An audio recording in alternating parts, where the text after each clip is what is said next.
Welcome back, brothers, to yet another show here on the Oshay Vlogcast Channel. I hope that you are enjoying your day. Some of you are at work, some of you guys are off. For those people who are watching the show live, we definitely welcome you. For some of you who will be watching, or the majority of you who will be watching the replay, sit back. We have a wonderful guest, a great guest, and take some notes because the brother is very intelligent. He's going to be breaking down a lot of good information. And today we have a brother who I met actually on Negro Manosphere Forum, a brother who was, so kind to be contributing on the forum on a daily basis, a brother who has been many different places.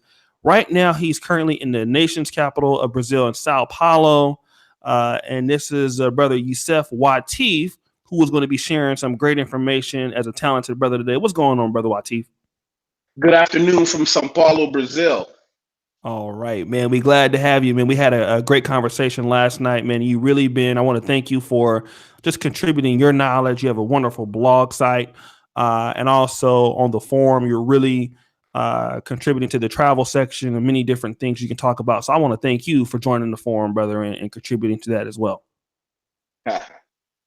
All right. So where do you want to start? Jump right in, my friend. Let's start off a little bit before we get into the Brazil, man, because you are very privileged in the fact that you've been so many different places around the world, man. But before we get into that, just kind of tell us, man, who are you? What do you do? Where are you from? United States? Just little things like that. Who am I and what do I do? And I'll work backwards then. Right now, I live in Sao Paulo, Brazil. I've lived in 15 countries for anywhere between 1 to 2 years each throughout my adult life. I've lived outside the United States more than half my adult life.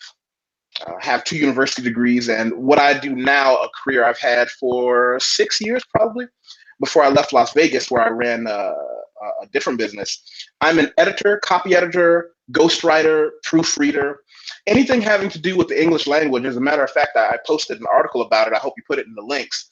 I have one unique skill set, kind of like Liam Neeson says, but I apply it to all the situations. And when you ask who I am, it's intrinsically tied to that. The career I ran successfully before this was as a financial professional. I dealt heavily in mutual funds and life insurance, which I hope at some point we can have a completely different conversation focused around things like life insurance and cryptocurrency and Bitcoin, words that are not spoken of enough in the Black community that are things that my clients, who are people who are not poor, and I'm very careful to use that word, rich and poor are kind of misnomers. There are poor people and there are not poor people, because rich people are just whoever has more money than you. And that's something we can talk about a little later. Where did I come from? I was born in Niagara Falls, New York, and this extremely cold place.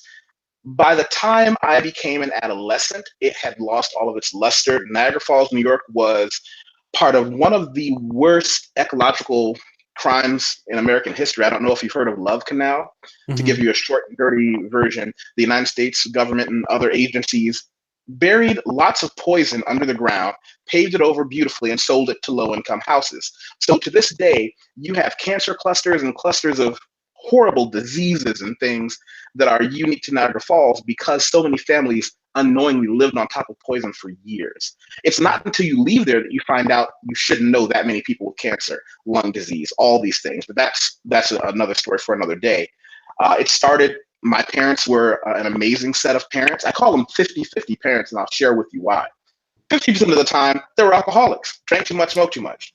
My dad was ex-military. He had been drafted into Vietnam, and some men are built for fighting. My dad wasn't one of them. It totally fried him. But the other 50% of the time, for example, I was fortunate that my first teacher is someone who I think everyone's first teacher should be, my mom. I was taught to read no fewer than 3 grade levels ahead since birth. Now, in 2018, that's not a big deal. We know children can learn more and faster than they ever thought we could. But I remember my mother arguing as I eavesdropped on her with one of her sisters, saying that she was too hard on me. But by the time I went to school, I wasn't reading, I wasn't reading prose and poetry, but I knew all my letters and I could read. Mm-hmm. So I maintained that edge my entire academic career. Reading is fundamental. That's what they say when I was a kid. It's a phenomenal skill.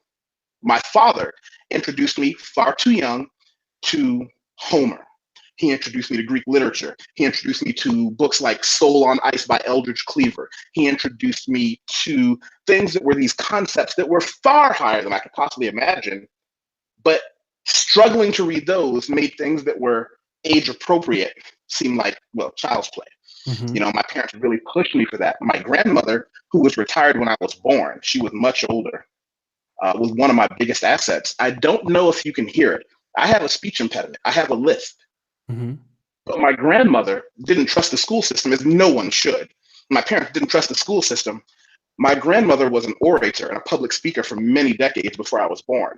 I have days and months of memories standing in front of her as she sat in her living room chair in front of the window, reading chapters of books, reading poetry, just over and over again until my ability to do public speaking became second nature. And I started doing public speaking when I was a child in small audiences and greater audiences, and all those things kind of got me where I am now. Okay. Let me kind of talk to you about this, because I know that you definitely, we can tell that you're definitely an educated brother. It just oozes out of you and stuff like that.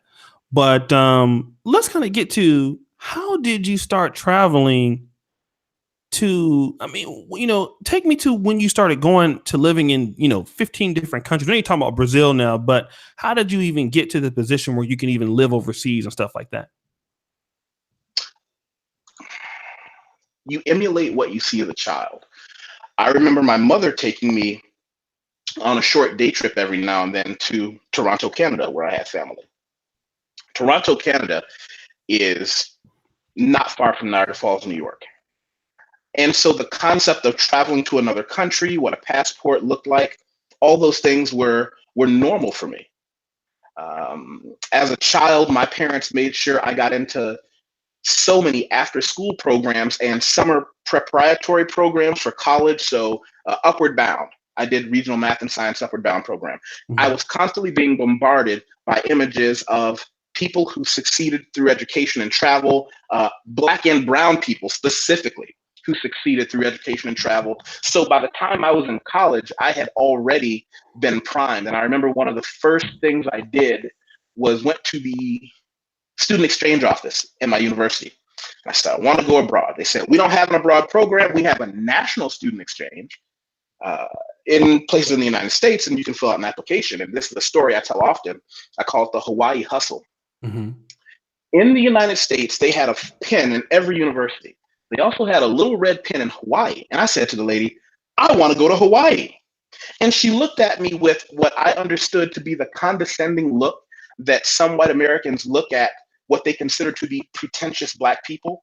Clearly, you're not qualified. This is the most competitive school to go to for an internship program. And I said, well, I want the application. So I filled out the application, and they have first choice, second choice, third choice. Mm-hmm. I filled in Hilo, Hawaii for all three.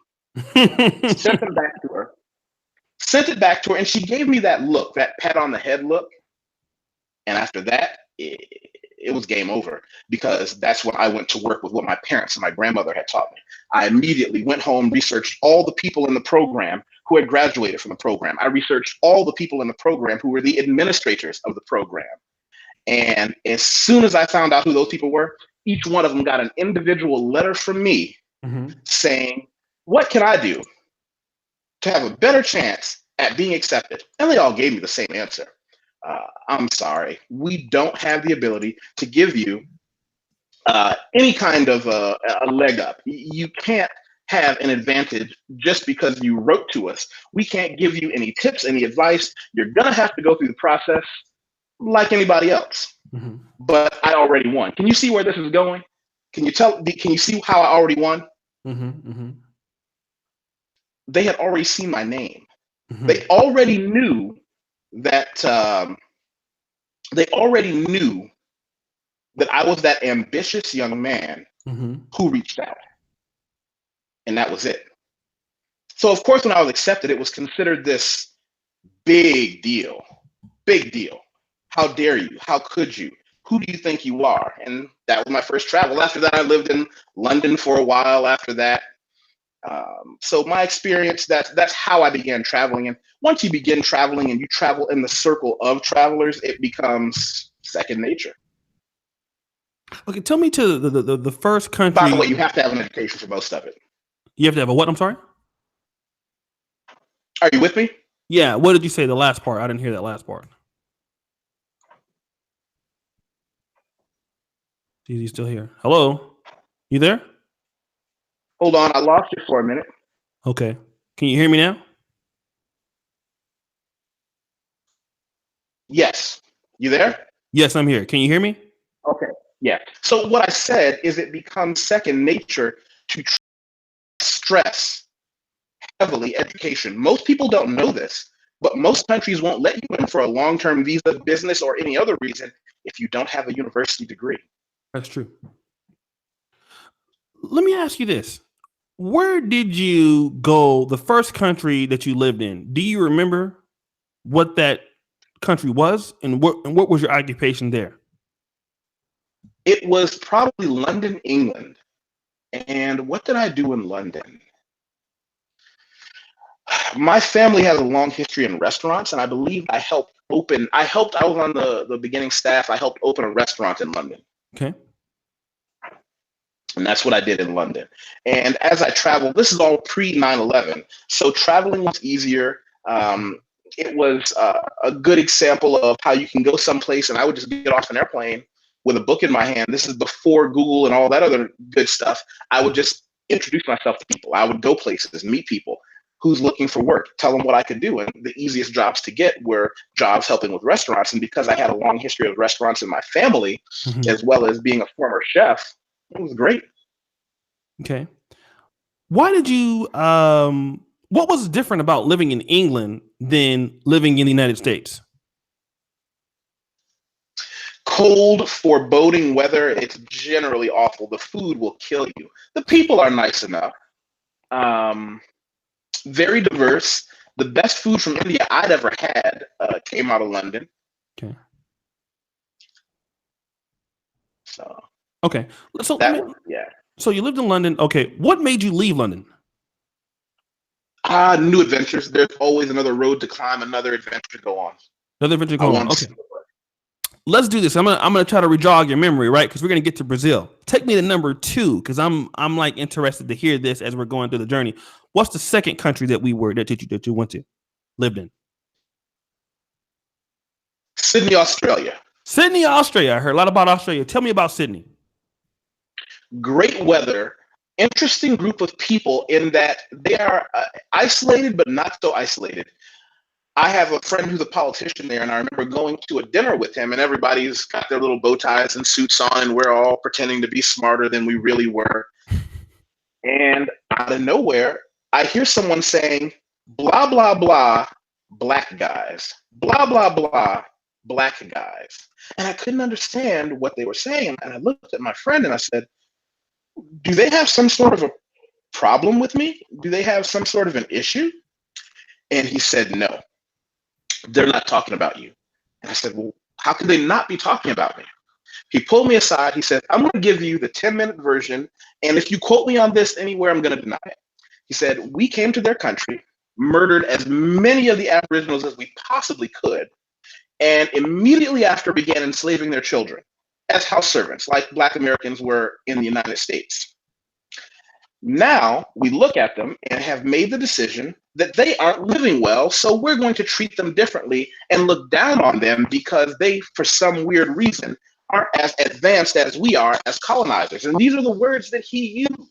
And that was part of my experience. I remember going there and living there and having friends who are Aborigines and having friends who are all kinds of people, and found out when they say welcome to our island, they mean us, the people who, next to certain groups from Africa, from the continent of Africa, they have rights to claim the oldest consistently living and lineage group of people in the history of the planet. Mm-hmm, mm-hmm. They have people and images and rocks that have been tested as so old we can't gauge their age.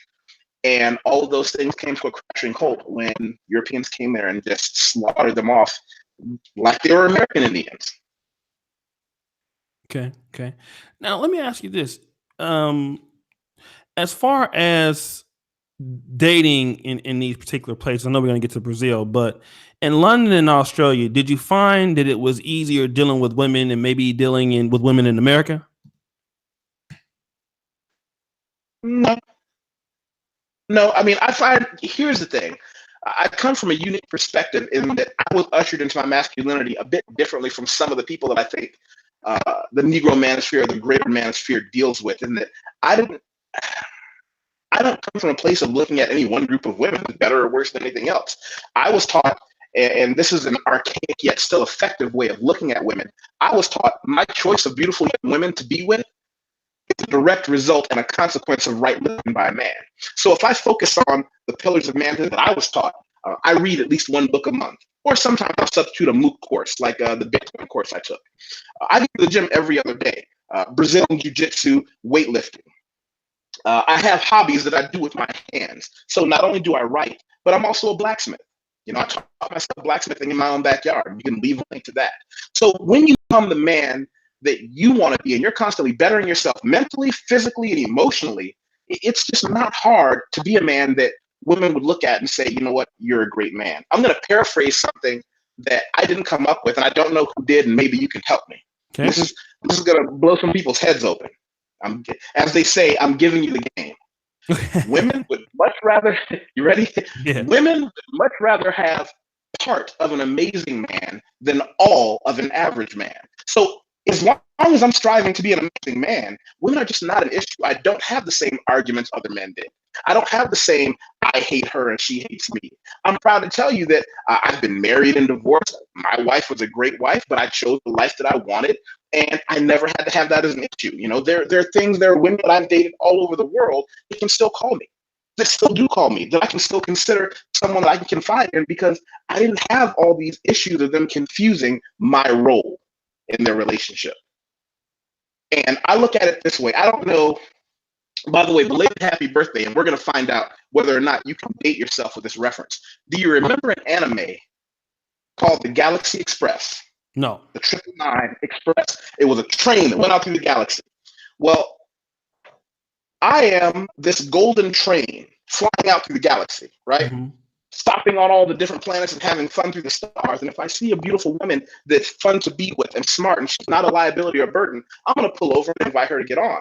She can get on or not get on. I'm okay with that. If she does, she can go on this grand adventure with me. But her driving the train will never be an option. But at the same time, if she rings the bell and say, you know what, this is a little too much for me. I need to get off at the next cluster of stars. I can let her off with a kiss, a hug, a pat on the butt, and maybe I'll come back around later. But I learned very early, as long as I'm living that life, there's no shortage of women who are willing to treat me well, as in the way that I choose to be treated. And I'm an arrogant and selfish man. So instead of trying to downplay my negatives, I make it worth it to be with me. Those things don't happen for me that way. Okay. Does what I'm saying make any sense? Yeah, I tend to ramble. I like words. Words are my business. Yeah, I like it. Also, let me do this, guys. Let's take a little bit of intermission, brothers. For those who want to follow Yusef Wateef's blog, it's in the description. We have 132, so we had a little bit more. Some people dropped off. We have about 131 people watching right now. I know it's probably still like midday in the United States. Many people are still working. Do me a good favor. Let's like the video, brothers. Get the likes up on the video. Thank you for Man with the Beauty with the $2 super chat. I really appreciate the love. Okay, guys. And we're doing this show because many brothers really want to, talking about Brazil all the time. So we want to give you guys some realism to the situation. Brother Wateef, let's talk about this. Let's get to Brazil, right? You've been living in 15 countries over the last 20 years, minimum of a year. You've been in Brazil for almost 4 years. What has kept you in Brazil for almost 4 years? Go ahead. Yeah, what has kept you in Brazil so long in comparison to the other countries? That's the question. If I link this, can I add this to my Facebook? Sure, absolutely. You want me? I'll send you the Facebook link for the YouTube. For the live show or the replay is the same thing. For wherever we are now, if you can put that in the comments or something, or do I just hit the share button and copy it and go from there? Yeah, you can do that. Okay. Hold on one second. Let me put it to in your. Let me do this on. Okay, 1 second, guys.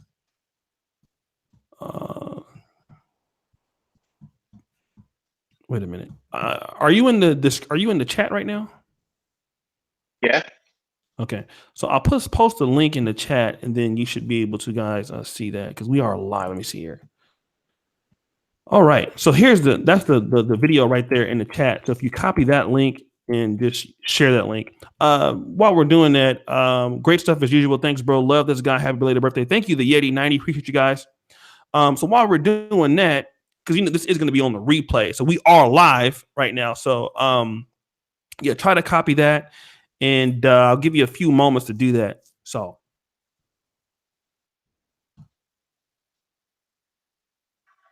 Let's see.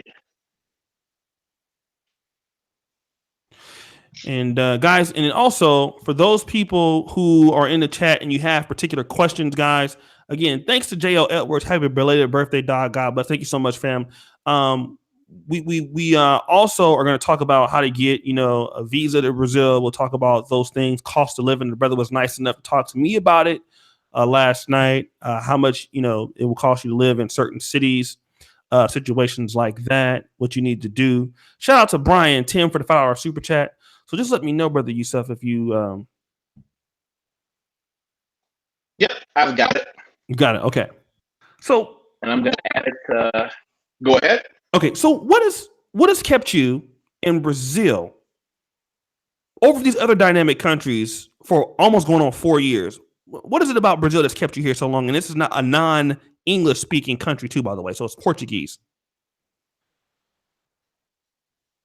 I think that it is a great business opportunity for an ambitious person. Mm-hmm. It can still be quote unquote wild, wild west out here.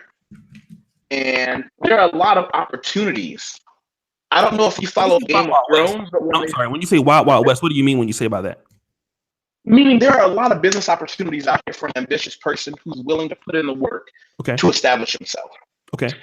In a way that there are markets that can be cornered because of the digital age. It also provides for someone from the United States with a cost of living that's very low. Okay. Very low. It allows me to earn an income that, for example, the years that I spent as a financial professional, you learn things very quickly with what you teach your clients and what your very successful clients teach you. I learned very early in life, it's not how much money you make, it's how much money you save. Mm-hmm. I'm able to save a decent percentage of my income, even though I make less than I did when I was in the United States. But people have a hard time really figuring that out.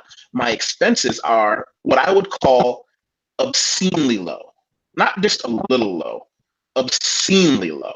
Okay. And that gives me the ability to have different business ventures, some that may succeed, some that may fail. People often look at me, and I've had 3 successful businesses in my life, and people say, wow, it must be nice to have been, consistently lucky, which makes me want to really, really strangle someone because it's not luck. It's that they never see the failure. And that's okay because the successes I have, really outstripped the failures by, by a long shot.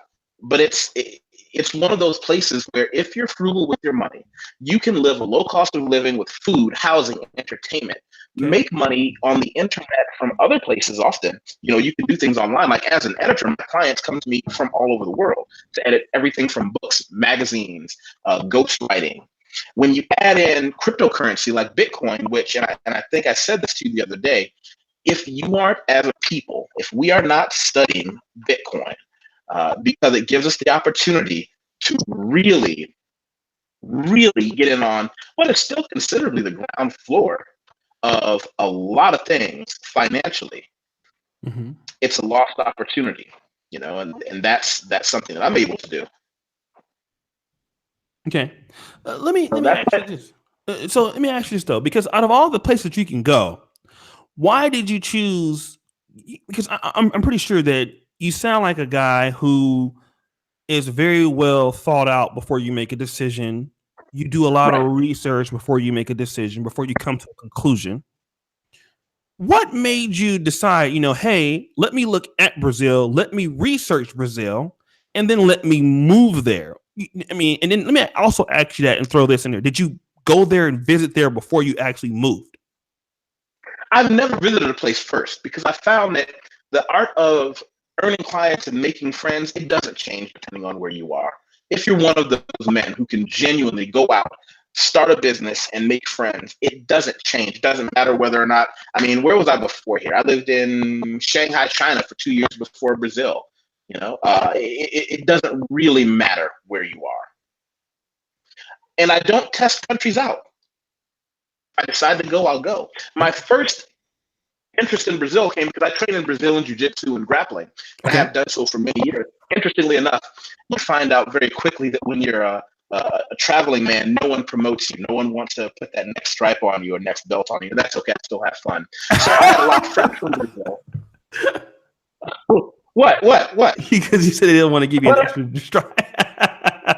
Yeah. Nobody wants to. Well, here's the first question they ask is, "Oh, you live here now?" Because in Brazil, the culture is very different. In Brazil, the Brazilian jiu-jitsu culture is, this is your team and you're going to be here. If you're not going to be here, if you're just visiting, that's fine. But unless you're willing to say, okay, this is my team now, put that patch on, no. And I understand. They are not unjustified in saying that. But they look very unfavorably on people who go from gym to gym, learning here and learning there. Mm-hmm. Well, let me ask you this, right? Because this is my site's called Negro Manosphere, and that I'm one of the few black male YouTubers that I deal with black men from all walks of life.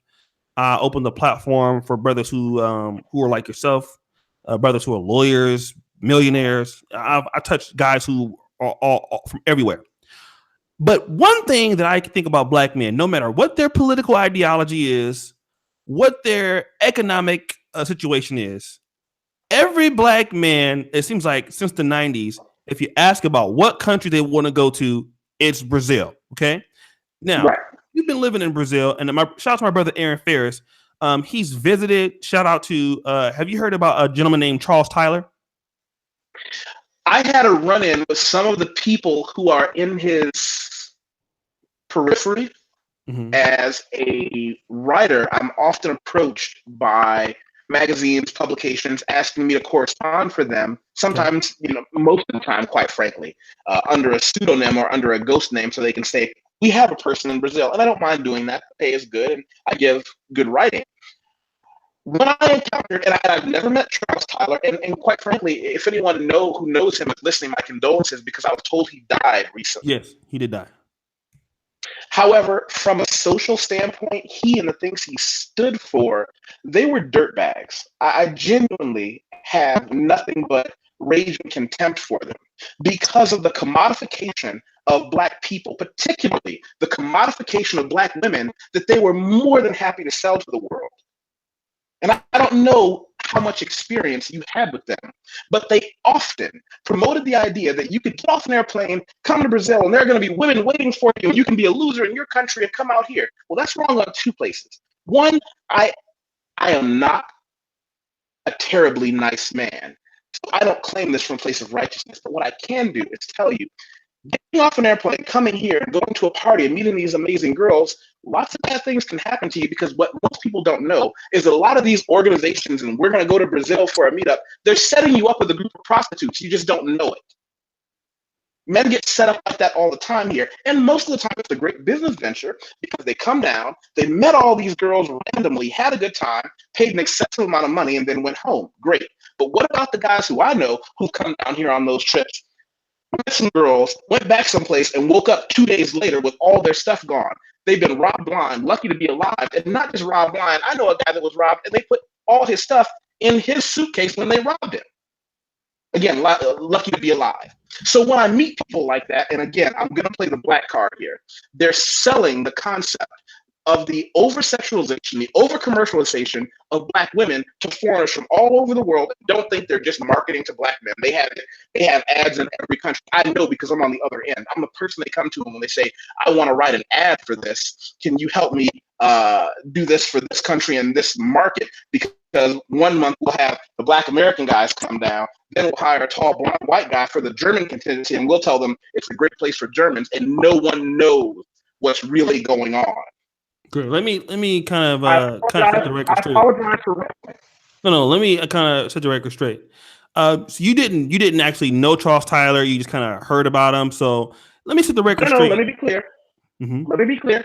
Not Charles Tyler that tried to do business with me. It's some of the people in his circle who asked me to do advertising. Some of the people that was in the circle were definitely dirtbags. That's definitely true. Yeah. That is definitely true. Without a doubt. Some people, I can confirm that for a fact. As of definitely. I won't call no names. Charles Tyler in your he did say on his videos, prostitution and shit like that. It was definitely down there. You definitely could get jacked, you could get used. I've heard him say that personally. But here's where the guys that I was hearing, like guys who go down there and kind of, as you say, monger, they would be the ones coming back with the pictures like, man, I've never been treated like this so far and stuff, stuff like that. And what is it really like? I mean, this is not the first time I'm hearing this from a guy that actually lives there. Go ahead. Let me. You mean it's not the first time you're hearing what I'm saying? Right. No. It's not the first time. No, you're not the first person to say this. No. Good. This is what I want to say to you is, when you say, what is it really like? Well, here's the problem. If women don't like you and don't respect you in your country, you're better off buying a local prostitute than coming down here and thinking just because you went shopping in the poorest neighborhood in the world. And to be clear, as a man, I've dated rich women and poor women. That's not the issue. But when you get off an airplane and they're going places, fishing in the poorest areas, shopping for a 15-year-old girl, and I see this every day. I deal with this every day because I get my phone numbers on the internet. Anyone can find me. I've had hours of phone calls with people who didn't know until I showed them evidence later. Oh, that tour you went on? All those girls you randomly met, they're all just paid prostitutes anyway. If you want prostitution, I can't make an ethical judgment against you for that. But they don't realize they're being taken advantage of. A lot of them don't know that. A lot of them don't realize that is a setup from the word go. It's like Disney World. If I go into Disney World, I expect to have a good time and meet Mickey Mouse and ride the Donald Duck ride. But they set it up to look like Donald Duck just happened to meet you walking down the street. Keeps that repeat business coming in. Again, if you want the choice of women, and it doesn't matter in any country I've been in, I can safely say to you, I've been one of the men that get picked by women, not one of the men that has to pay for it. Do I think I have any problem at all paying for stuff when I go out with a woman? Not at all. But what I'm not going to do is stand here and let people talk about how great these package tours are to go to Brazil, and they met all these girls that were just sex pots. And I'm telling them, you don't understand. They just bought a pile of prostitutes for pennies on the dollar, sprinkled them into the crowd, let you go to the barbecue, meet a cute girl that you had sex with for a few weeks while you were there, and then you go home. Not knowing, some people like prostitutes, they could buy it cheaper, or men who don't want prostitutes because of the inherent risk. But I see it too much. So when I get bumped into those people, and again, I want to be clear, I never shook hands with Charles Tyler. I was approached by people in his circle, not just his organization, several. I'm one of those few strong Black writers in Brazil from the United States who's mastered the English language well enough to be a professional writer and editor. So I get a lot of phone calls. Okay. I see it too often, and it breaks my heart. And again, as I rapidly approach maturity in life, being Black becomes more and more important in a way that you understand it when you're a young man. But then when you really look around, you go, not all white people are bad, but there really is a conspiracy. And you start to do this thing where you realize you've got to start protecting people, whether you like it or not, whether they ask for it or not. And on a completely sexist point, as a man, it is my responsibility to do the hard work. A lot of people don't like that. I get a lot of shit from Black women, but I say, listen, you don't have to like it. But as a man, I feel it's my job to do the hard work. Okay, let me ask you something, Yusef, because and shout out to some brothers, because the interview is getting hot, right? And that's why I like. Let me just shout out further to the brothers. Thank you for super chatting. Get the likes up. Y'all know how we do, man. 210 people watching. This is like one of the few channels where you're gonna see educated brothers living overseas. I got brothers living in China that come over here. Brothers is living in Philippines. We bring all the brothers from across the world onto this channel. So do me a favor, get the likes up. And then also I want you to subscribe to my brother's blog, Yusef Wateef. He's definitely going to be coming back because as you can see, He's a talented host, so we're gonna do some work with the brother. Let me shout out Charles Gilmore III, Reverend Gilmore, out of the LA area. Always interested in diverse topics relating to black men. O'Shea, No Sleep Jackson. You know I had to get some coffee. J.L. Edwards asks, is there a demand for STEM majors in Brazil? That's a good question. We're going to ask that. And Ronald K. Armstrong, filmmaker out of New York, he says, I disagree. They were not over-sexualizing our women. Charles was saying the women in Brazil respected black men more than American black women. Let's talk about that real quick before we go back down the line. I can say in Charles Tyler's case, he was actually very defensive of Brazilian black women. He was he had more of a Pan-African mindset. He didn't want brothers coming to Brazil to try to take advantage of those women. He advocated brothers coming to Brazil to treat those women nice. Charles Tyler did, however, feel that the black women that came out of the Brazilian culture were more feminine and more, how can I say this? They were going to be more willing to go along with the black man's program and treat him as a man. That's something that Charles Tyler did notice. And I want to ask you, living in Brazil, do you think that Brazilian black women on average respect men more or black men more on average? I mean, because you are an anomaly in your mindset, but from what you see from the outside looking in, do you think that these women are more different than American women as far as how they respect men? Yes, but not for the reason you think. Okay. I would say that the things that are different has nothing to do with first me being black. Okay. It's just not. The problem that a lot of people have is that no one wants to admit that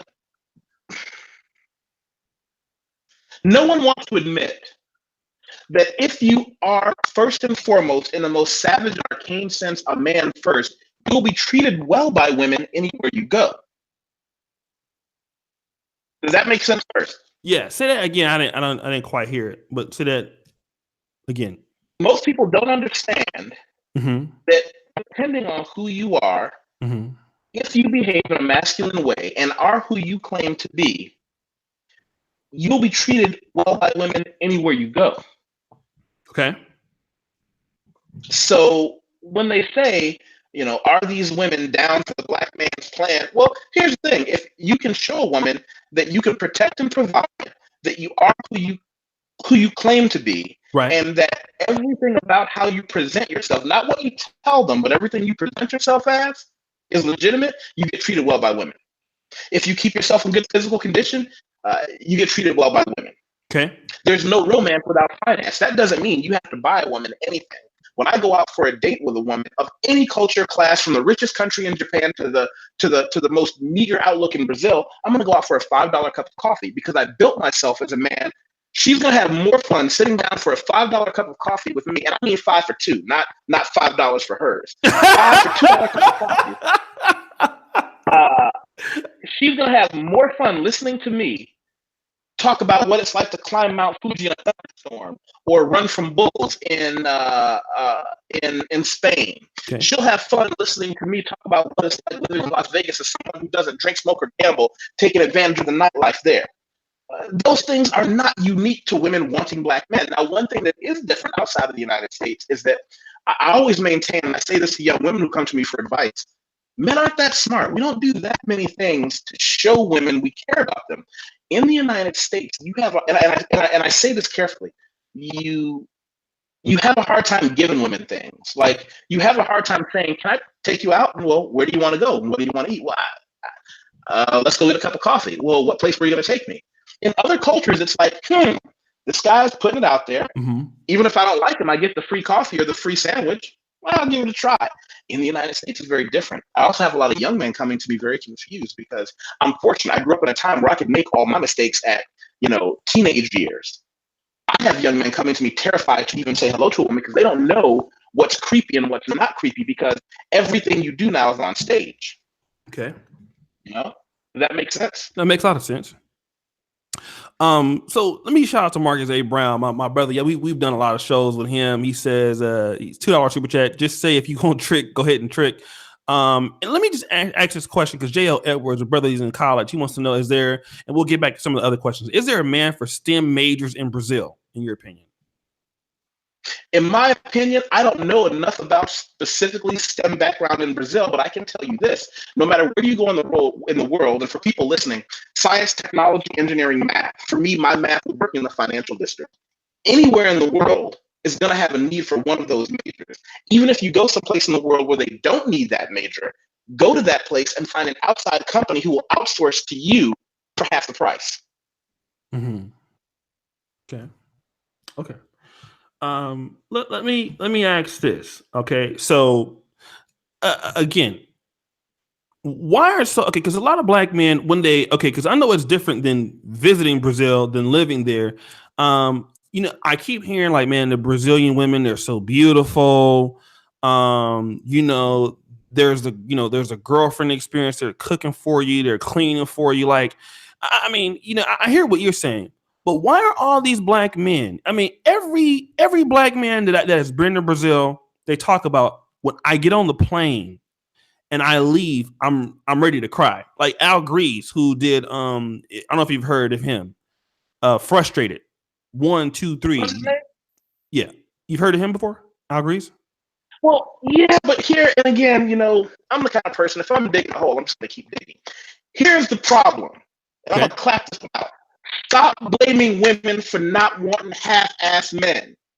Get in the gym, pick up a book that's not a comedy, pick up a nonfiction book, learn to trade with your hands, and be the man they pick. Women aren't gonna change what they want. Mm-hmm. Okay, but So no, when I you tell understand me that. about how But frustrated you are, I don't care. I genuinely don't care. As a man, the world has no place for my emotions. An emotional, upset, frustrated man gets shit on throughout history. okay, What are you doing to get better?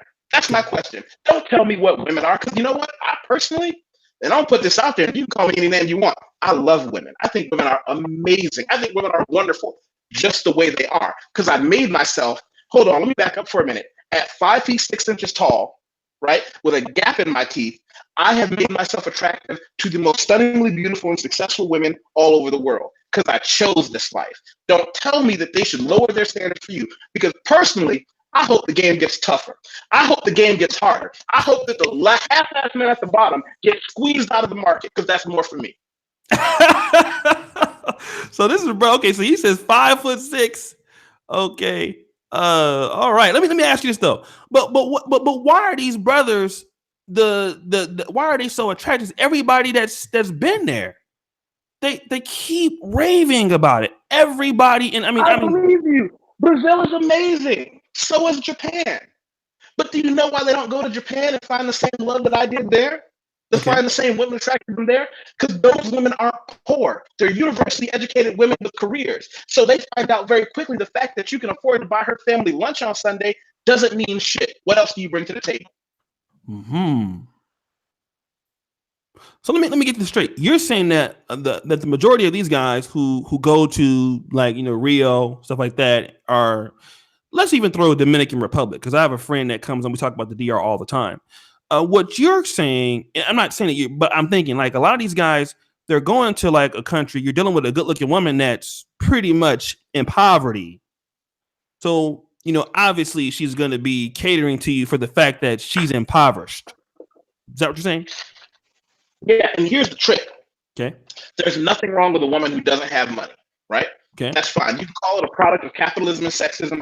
Generally speaking, women aren't going to have as much money as men. There's a difference between meeting a woman, and it just so happens she doesn't have that much money, so you're paying for the Ubers and dinner, and shopping for women in places where you know only poor women happen to be. If you spend half your time in the poor neighborhood, but then half your time downtown in a nice restaurant shopping for women as hard, and I'm using shopping as a verb, please, I hope people don't get upset over that word. But when you're hunting and looking for women, if you're doing it in places where the game is equally as intelligent and financially successful as you are, that's where you call it a win. Mm-hmm. Don't come to me talking about how some 18-year-old girl who barely had an education, who happens to be beautiful, found you attractive. That doesn't impress me. I'm glad for her, and if you can give her a better life, by all means, do it. Okay. But when you ask the differences between the American women and women in Brazil, I'll give you a difference that you may already be aware of. Okay. People in the United States are fat in general. I mean, realistically, just we're the fattest people in the world, disgustingly fat. Okay. Everywhere outside the United States, being fat is the exception, not the norm. So you have a woman who in the United States, she can go to the United States and they go, wow, she's an 8 out of 10 because she's from Brazil. Then go to Brazil and realize she's a 6. Right. But the difference is That's true. you can be an average looking woman who's not fat and average femininity and long hair, go to America and you're a superstar. Mm-hmm. Like, think of it this way. I'm proud to tell you something. I've had to pull out my ID to prove what I'm going to say to you next. I'll be 41 years old, July 26th. Call me on my birthday. Mm-hmm. But why is it that I can travel the world and still date women of any age that I choose, from 18 to whatever my age is, depending on what mood I am in? Because I do that little, you know, the Pareto principle, 20%, the 80-20 philosophy. I'm not the world-beating monster I used to be. If you look at the stretch marks on these arms from when I was a young buck, I was a monster. I'm still only 10 or 20% bigger, stronger, faster, and more ambitious than most men. I'm not trying to work that hard, but most men won't even put that 20% out. Most men, like, I don't have, in my house, I don't have an Xbox or a PlayStation because I love video games. I know that if I have one of them, because here's my plan, this is what I do. Whatever an Elder Scrolls, Grand Theft Auto, or what's another one? Help me out in the chat. Elder Scrolls, what's another huge game? Whenever one of those games comes out, I buy a used console and I keep it for 6 or 8 weeks. Okay. Then I sell it all because I know I would play it too much, and it'll affect my going to the gym, lifting weights. It'll affect my jujitsu. It'll affect my reading a book a month. I only have internet in my house here because I've been doing a few podcasts here and there for my website and things like that. Normally, I don't have internet in my house. I take my computer downtown to my office, download the episodes of whatever I want to watch, come home, watch an hour or two of television, and then guess what? I'm writing, I'm reading, I'm making myself better. I'm bored, I'm going to scroll through every phone number of girls that live close to me and say, hey, you want to get some coffee? Hey, you want to get some coffee? Hey, you want to get some coffee? Even if I fail at all of those, that few hours I spent attempting it means I'm light years ahead of the guy who came home from work, got his PlayStation out, and is still playing Grand Theft Auto for the third scroll. Oblivion, that's my other game. Elder Scrolls, Oblivion, Grand Theft Auto are probably my 2 biggest ones, and Fallout. Love Fallout. Sorry about that. I got a little fanboy. I'm a nerd. Did you see my shirt? Oh, check this out. If anybody comes down here, I'll take you to my favorite comic book shop.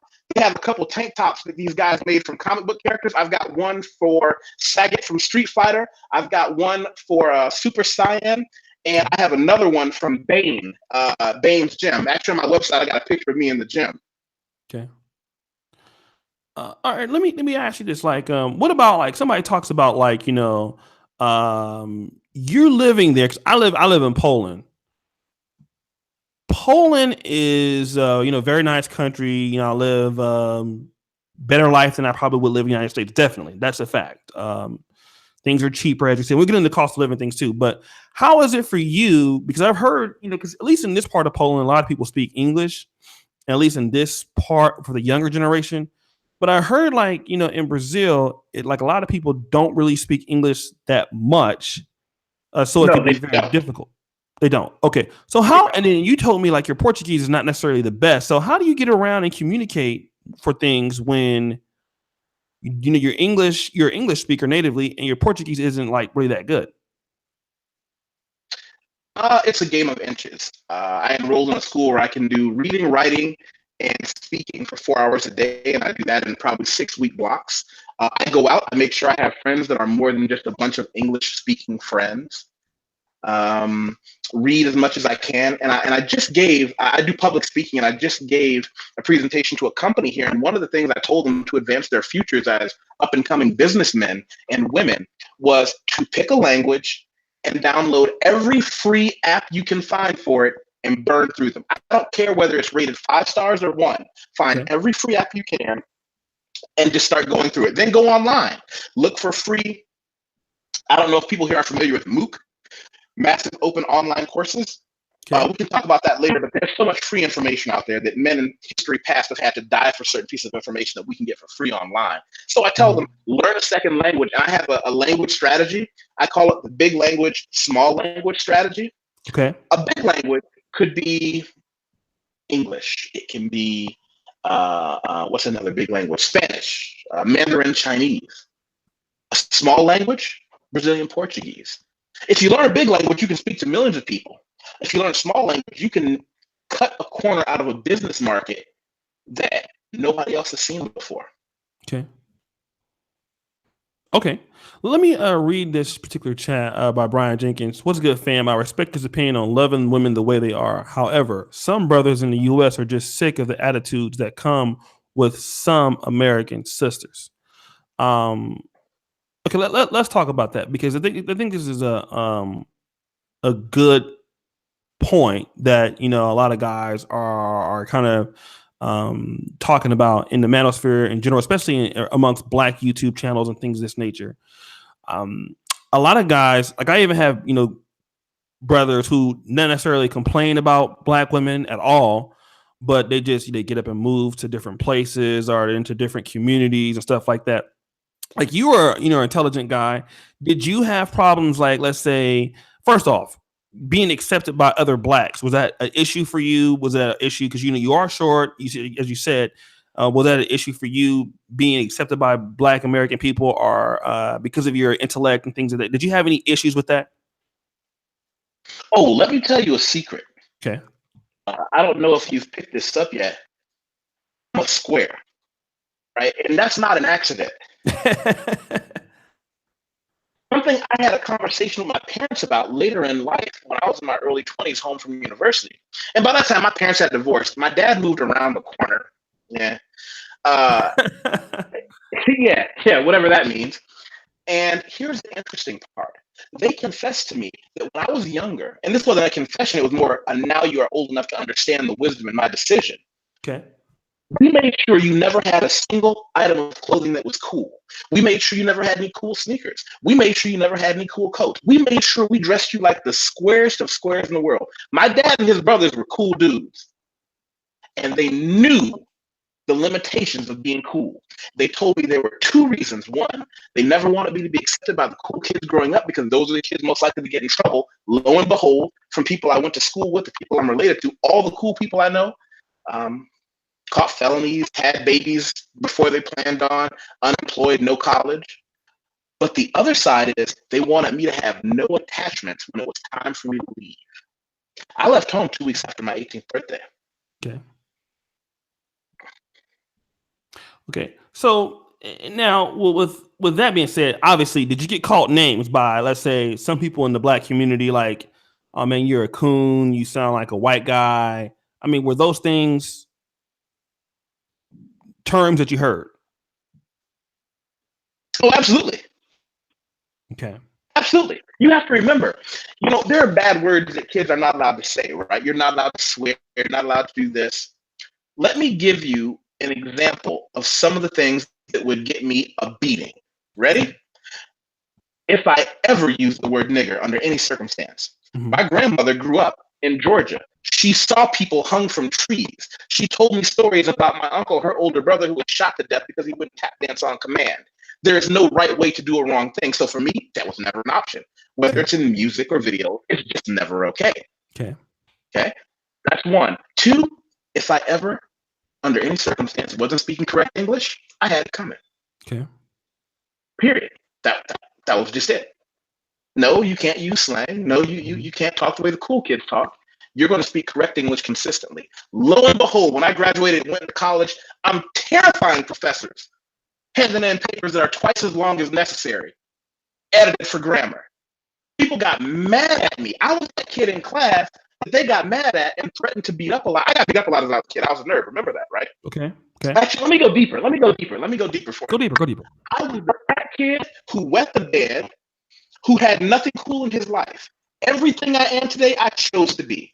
Okay. My parents put me in a position to win and said, we don't have any money for you. We're just going to give you the keys and see if you can run with it. And I ran. So when people complain to me, I mean, I can listen to women complain because, again, very sexist. I don't hold them to the same standard I hold men. But when I hear men complain, it's like, I don't care. I don't care at all. Fuck you. Go someplace else. Go find a friend who's going to sit there with you and, you know, commiserate about how hard life is. Life is hard. I worked 2 jobs my whole college career. Life is hard. I know what it's like to get off an airplane with nothing but not even a one-way ticket back home and figure it out. Life is hard. And it's not that I'm without compassion, but the more you get out there in life, you find out all these things that we think, black man this, black man that. You're right. Life is hard for black men, but it's been hard for somebody throughout history. Mm-hmm. I don't have time to listen to. It's like, oh, well, European colonizers killed our ancestors. They gave us these horrible things in life. They give us all these bad foods to give us diabetes and obesity. I agree. Do you think they're going to start apologizing and reconciling? Of course not. I'm in line behind all my. I have friends that are Mescalero Apache who are watching their entire tribe die. Mm-hmm. They don't get shit. What makes you think I am? At least there are enough black people to keep going.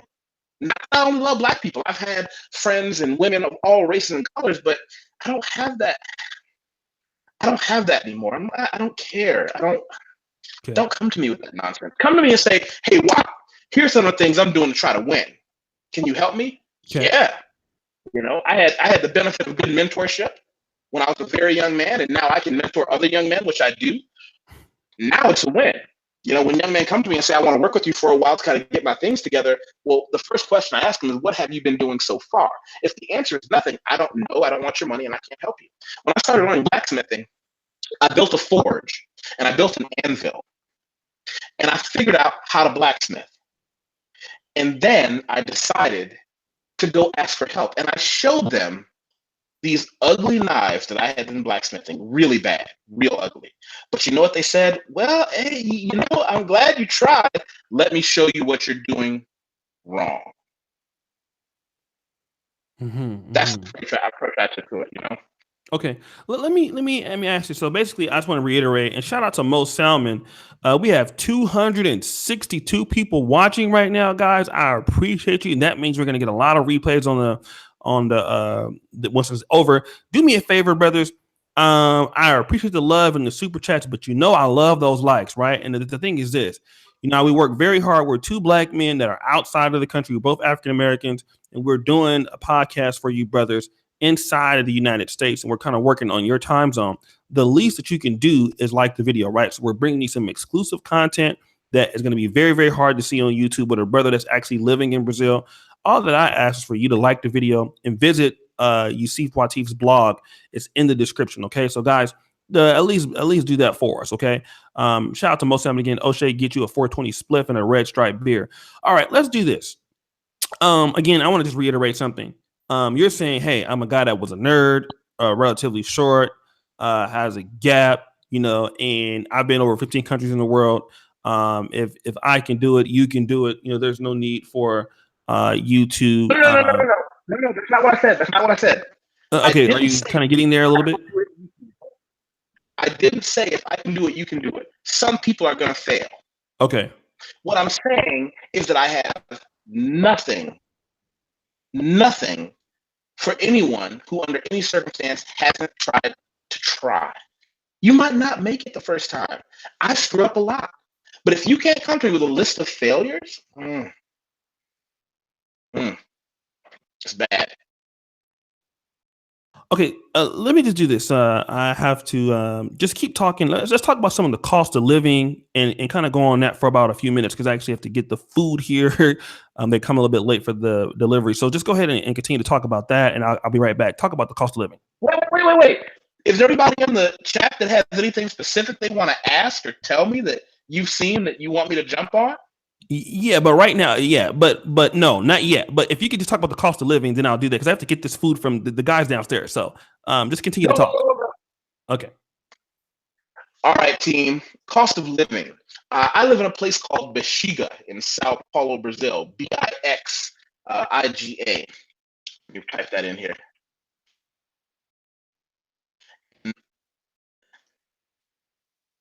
Bexiga, Sao Paulo.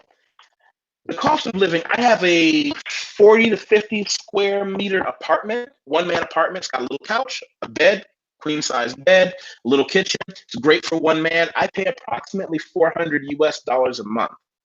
My internet bill comes to less than $30 US a month. For me to eat, I can go across the street if I want to have a Brazilian rodizio, all I can eat, for, I think it will cost $6 American. What else would I do? I can do everything here by Uber because the cost of Uber is essentially free if you're working American dollars. It's just so cheap. I live 15 minutes away from the biggest part of downtown, which is Paulista Avenue. and it's where all the action happens. If you research, I'm going to give you some things in the chat. I'm going to say research Paulista Avenue and Augusta Avenue in Sao Paulo. Okay, we're going to say research Augusta and Paulista. I live 15 minutes away from there. That's what I do. So it's always fun downtown. Shopping, I'll give you an example. A pair of jeans costs approximately $15 US. A polo shirt costs approximately $20 US. And I'll buy, for example, for when I'm going out to deal with clients, I have 7 to 10 polo shirts of all different colors, and I can wear those with a pair of jeans. Cost of living. Let me think. What else?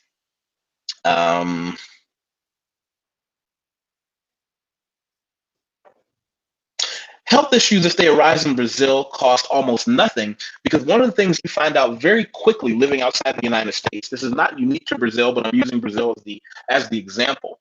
When you live outside the United States, you find out that healthcare is a fraud in the United States in that they make it a point to overcharge you for everything.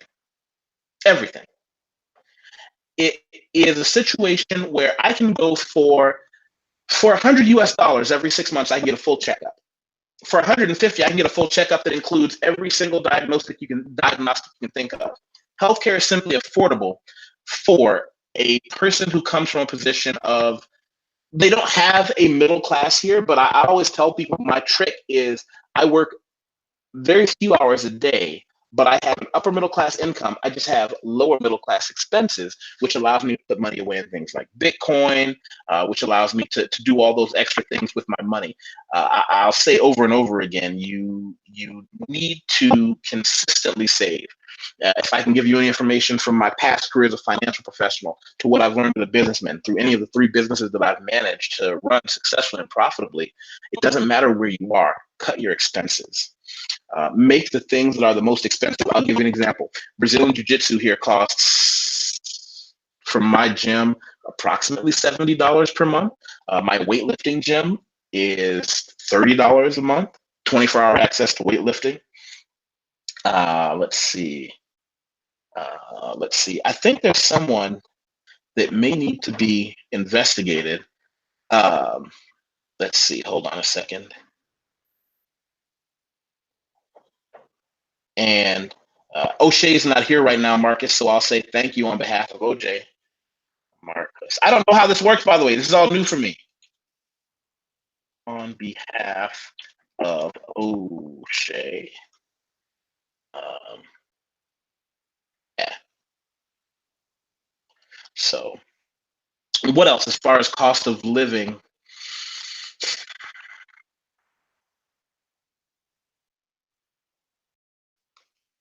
I just found out I can't put links in.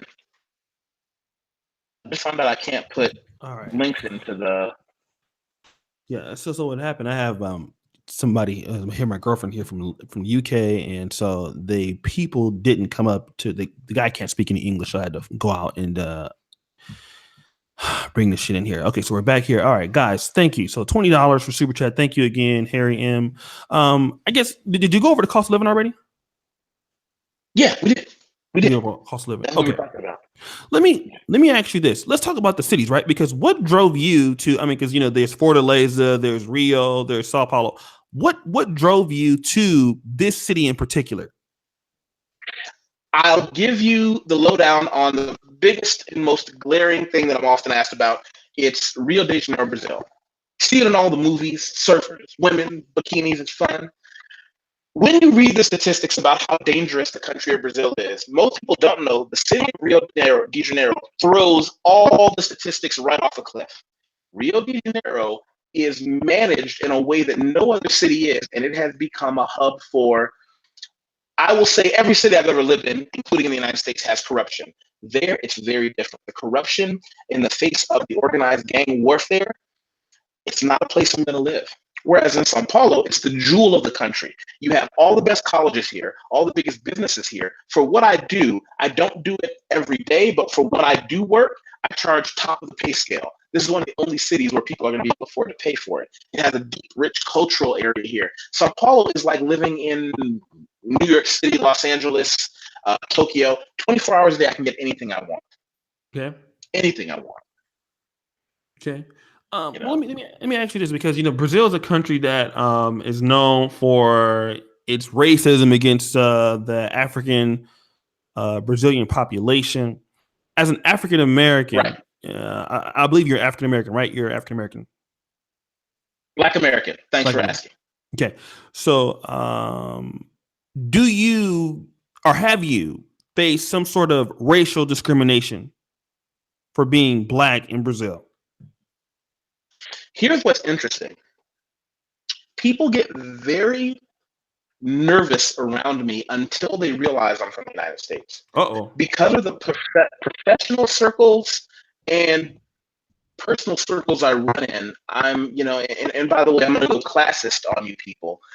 I have poor friends. I don't have any poor clients. That's another secret to running a business. I have plenty of friends and relatives that are broke that I help when I can. I have zero poor clients. I predicate my business on working towards the top 1% of income earners and doing what I can do for them and earning at the top of the pay scale. That's some free business advice that they don't teach you in school.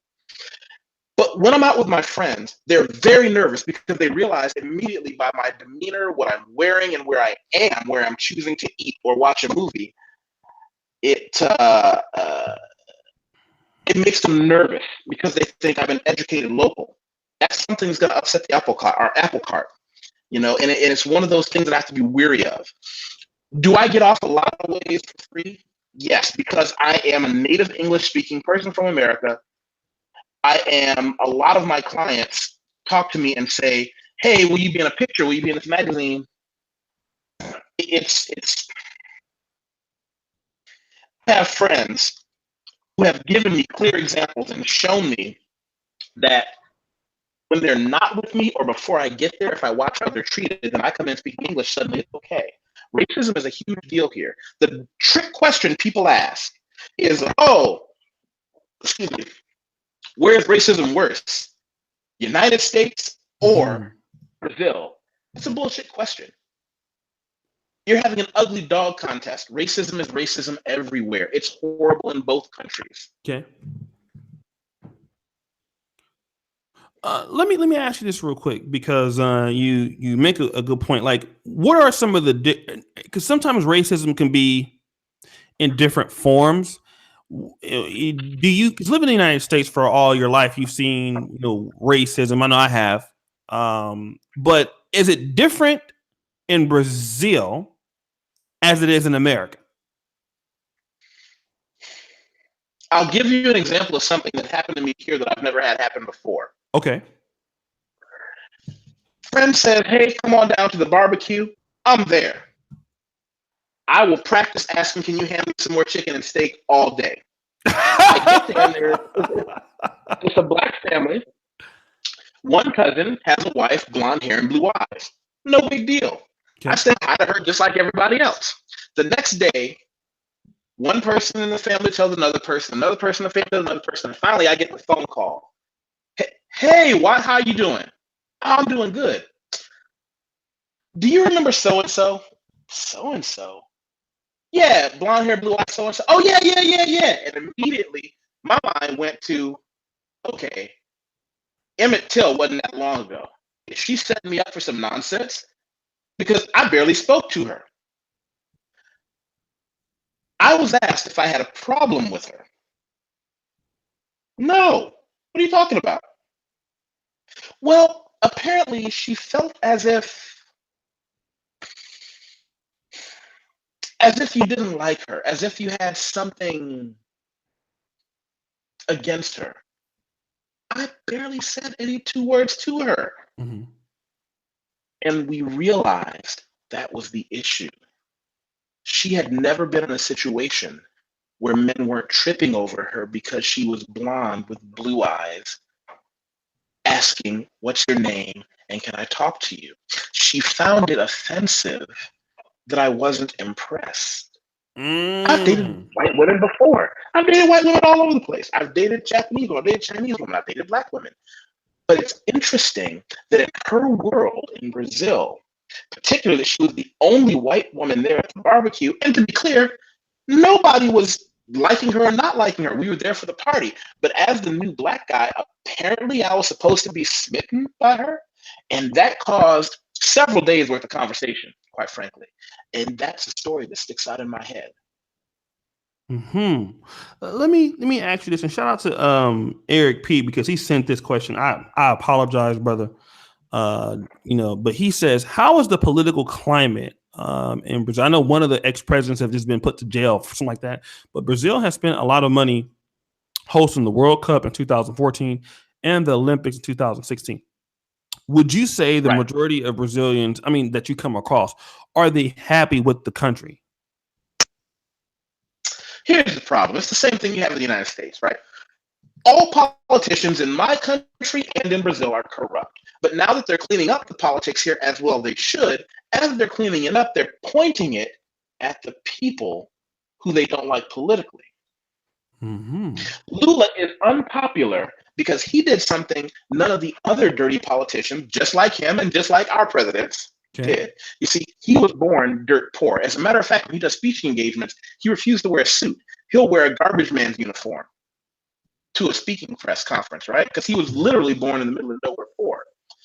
He enacted so many programs that were federally funded that he took millions of poor, largely black Brazilians out of poverty, and that upset the apple cart. My clients complained to me about laws that he had put on the books, apparently, that forced them to register their maids. Wow. Okay. Now let me ask you this: do you think that a lot of the Brazilians that you come in contact with, now obviously you do live in you deal with the upper strata of probably different clientele and people, and also people in the financial district, stuff like that. Are they happy with the country? Do they does anybody complain about Brazil to you, stuff like that? They complain a lot. They complain a lot. They can complain to me because my clients are generally people who come to me not for beginning English. They come to me because, for example, some of my clients speak at Ivy League universities. They will work with me for 3 months to perfect their pronunciation and question answering before they go. So they're on a completely different level, and they'll say, "Oh, I can't believe my country is doing this because something that has happened to me." This will explain it to you. Okay. The first time this happened, I thought that they were crazy. The second and third time, I thought, am I crazy? I've had to explain to some of my clients that I'm black. Mm-hmm. Because of my level of education and income, I'm referred to in some circles as a white black guy from America. Really? Okay. White black guy Remember, from America. Why do they say white black guy? because I'm educated and I'm not poor. It's considered a compliment to these people. And I've had to stop, and I've lost clients over this. I said, whoa. I am black. Like the guy sweeping up outside and like your maid. I am black. And it makes people very uncomfortable. And it makes it even more uncomfortable when they realize, wait a minute, we're paying you all this money per hour and you're willing to risk losing my business over a matter of racial pride? Gentlemen, people watching the podcast, people listening, if you download this is why you need to work for yourself. Can I diverge for a minute, Oshay? Sure, go ahead. I come from a position of self-reliance, not because I am magic or I'm special. I tell people who come to me for advice on how to get where I am, to be able to speak truth to power, live your life the way you want to. I say spend 10 additional years on a plantation, work for corporate America for a big company for 10 years. Or for people who may be a different generation, you remember Conan? Yes. Remember the Wheel of Pain? Maybe the analogy of slavery doesn't work for you. Remember when they had Conan pushing the Wheel of Pain? Mm-hmm. That's I corporate don't America. remember Do that, that but for 10 years. mm-hmm. Or differently, let's say you have some people in the chat that like Disney. Remember Pirates of the Caribbean, where the punishment for losing that gambling game was years before the mast, serving on that ship? Do 10 years serving before the mast. Get out of school, get into a good corporation, sell out completely, take 10 years of your life, learn the game. Don't work for any more than 2 companies. Be the best at what you can do. Build your name up. Start a website with your name on it, right? And write about your business. Write about what you do professionally. It doesn't have to be good. But in 10 years, you quit and you start your own business. I promise you, even if your salary drops by half, but you get to keep 99% of all the money, your life gets so much better. Mm-hmm. Shout out to Mr. Grandeur, $2 super chat, Will of Pain. Let me do this. Let's take a little bit of intermission, guys. Do me a favor. We have 310 people watching. I really thank you all for the late happy belated birthday wishes. But if you want to wish me a happy birthday, do me a favor, get the likes up, right? I love to see people liking the video because, again, this is a very talented brother that we have on, and we want to bring in our best Black people, brothers from around the world, because we want to create the platform for, brothers. And this is what we talked about yesterday. He said, you know what, man, I like the fact that you have a diversity of people that can come to your platform with different types of ideas and different content. And, as Black men, we seldomly, and shout out to Marcus Left for the super tattoo also. We seldomly have places where we can have brothers of all walks of life come in and talk about their experiences. So this is why Black men need to stick together. And this is why Black men, we need to support and share best ideas. So guys, give us a like on the video. I really appreciate it. Let me ask you this, Brother Wateef.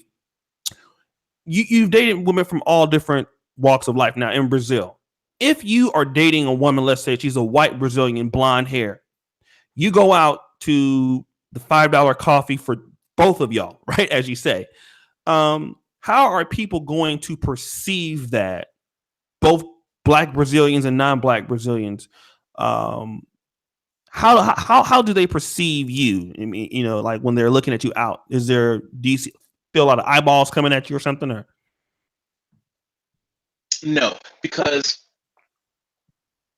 I'm trying to think. How do I don't necessarily know, because I'm not looking at other people looking at me. Unless I smell danger, I'm used to being looked at. I think that's the best way to do it. Okay. I'm one of those people. I'm used to being looked at. I draw attention. Remember, let me think. CeeLo Green, Call Me. Mm-hmm. What were the lyrics? You remember? I don't remember the lyrics, but I remember the song. Anybody in the chat, give them the first couple bars. Nobody, anybody. Because he talks about, I might as well give them something to talk about. Mm-hmm. Mm-hmm. It's I'll Be Around. I believe it was Timberland. I believe Timberland produced that. That was a long time ago. It's he said, and I'm on stage just as soon as I come out the house, so I might as well give them something to talk about. That's how I lead my life. Okay. Let's see, I guess. Let me ask you this. Okay. Let's talk about the visa things, right? Because obviously you've been living there for going on 4 years. I know when Charles was in Brazil, he had to leave like every 6 months or something like that. How do you stay? Are you a permanent resident of Brazil? How does the visa process work for a person that wants to, live over there like you're living over there right now? What you have to do is this is a whole different kettle of fish. Get a 10-year visa. You may have to go back and forth a few times, in and out every 6 months. Also, start looking for the opportunity to see if a company wants to sponsor you, which will be rare. But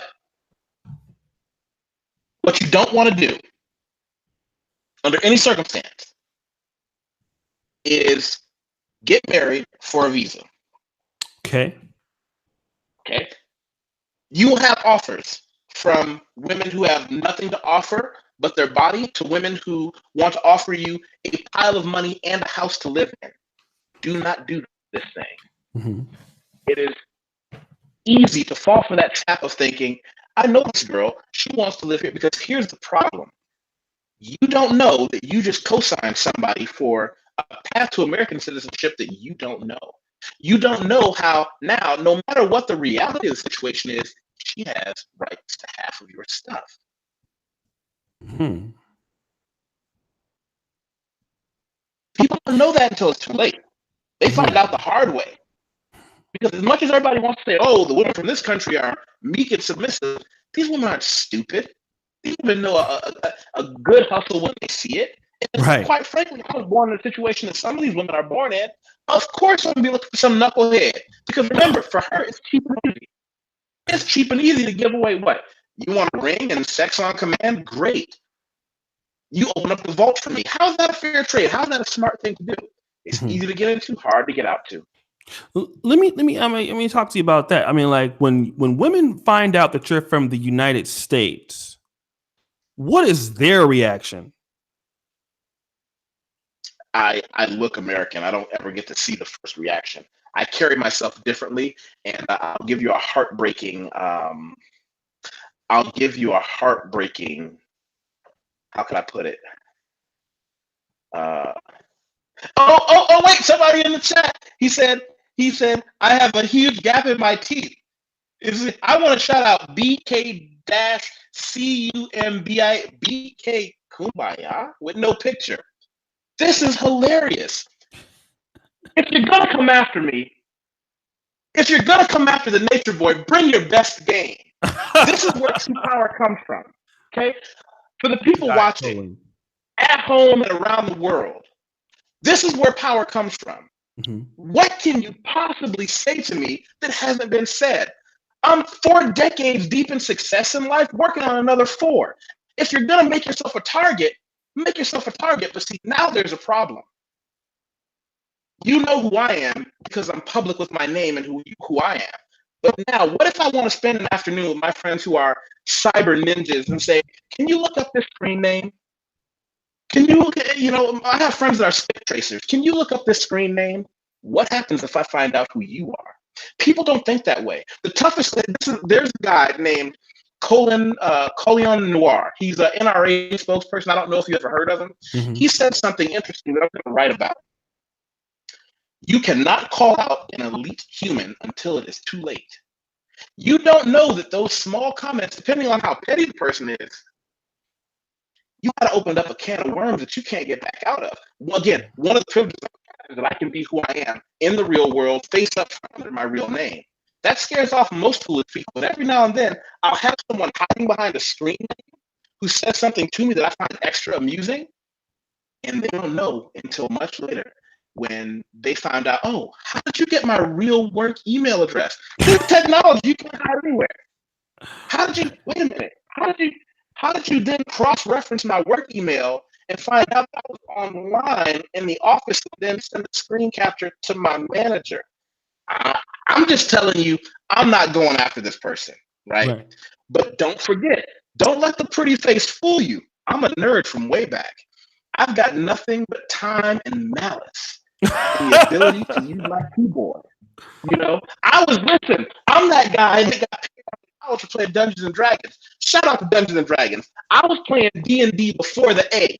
Can anybody get on board with that? Can anybody get on board with D&D before the A with a pocket full of dice? Now you got all these kids talking about all I need is 1d20. Yeah, man. It's like one guy that's doing. You just keep making up the same screen name and shit. You just some dumb motherfucker. But let's just do this, guys. All right, let's brothers. Let's go ahead and we have 318 people watching. You guys know, for those people who want to ask questions, you know how you do it over here. It's called the super chat button. You know how it is, right? For those people who visited yusefwateef.com, his blog is in information. If you want me to put your other information as far as in the description after the show, I can do that. I guess what I want to know is this. Do you see yourself living in Brazil for much longer, or what are the other possible countries that you're looking at, going to? I'm considering staying in Brazil for a while, or maybe I'll go to Colombia. I have a few opportunities in Egypt. Okay. What is it about Colombia? Have you ever been there before? Or? Nope. Never been there before. Why are you thinking about Colombia? Looks interesting. Okay. Let me ask you this. When you decide to move to another country, how do you move? Because like when I came to Poland, I already had like a furnished place, right? Let's talk about rental because when I came to Poland, it was already furnished. I just paid the first month's deposit, first month's rent, just like very similar to the United States. But I heard in Brazil, sometimes you have to pay like, I don't know if this is true. I've heard Charles Tyler say this, 2 to 3 years rent or something like that. Or sometimes it can be very difficult to get a long term. They're looking for like long term leases. Okay, now we're getting into who are you? Okay. Do you have friends who can vouch for you? Okay. Do you have people in your social network that can put their hand on your shoulder and say, this guy is good for it, and their word is enough to open the door and then hand you the keys? If you don't, you need to work on your social network. You need to be a better friend. You need to be somebody who's making it a point to go out, use whatever networking and skills you have to help all your friends, because you never know, one day one of them might have the connection. The world is much smaller than we think it is. And I'm kind of going macro on you. The world is smaller than we think it is. You'd be amazed at how many people you know right now that can open a door for you that you didn't even know they had access to. But you don't start out asking people to open doors. You go through your list of friends. I encourage everyone in here tonight, go through the top 20 people they know. Find out something you can do for them professionally or personally. Don't ask for a favor back. You just do it. Don't ask them if it's okay. You find out, well, their grandmama is sick. Say, hey, you know what? Yes, I heard your grandmother was sick. So I went on and I sent her a little card in the mail, a little happy face on it, let her know somebody's thinking about her. Told her I was your friend. Mm-hmm, mm-hmm. You find out somebody's having trouble at work. Say, listen, I can't get you a new job, but if you can tell me what's going on, maybe I know somebody else looking for what you do. Okay. So when you have that kind of a group of people in your life, I can blast out to my network of other miscreants and vagabonds that I hang out with and say, hey, does anybody have a place for me in this city? Sure, I know a couple people that rent houses. Let me make a call for you. But I was glad to say, when I left China, what was I able to do? One of my friends who was just coming in, I just talked to the landlord. I said, hey, this guy's good for it. He's my friend.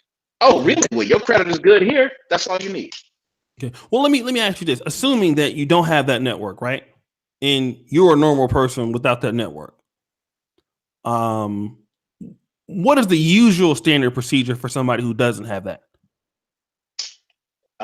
You would not let me avoid saying this. I don't know.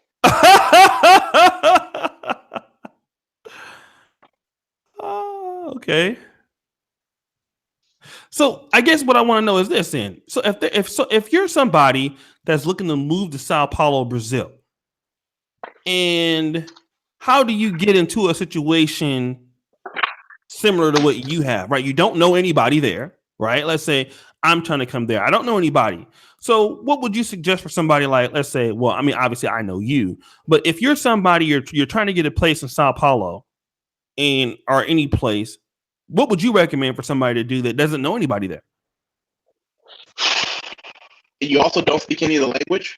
Nope. Ooh, this is where it gets ugly. Okay. This is when I say I don't know, let me tell you what you should do. Okay. If you're not part of a group, a network of people, either online or in real life, of people who travel and do different things, you need to be able to ask folks, where is a safe place to live? Okay. It's not expensive. Because if you look up cheap Airbnbs, you'll find millions. But if you find a place to live that's not expensive and safe, rent that place out, go on and book it for 3 months. Okay. Mm-hmm. Then take the time to hire a apartment person who's going to take a percentage of the cut.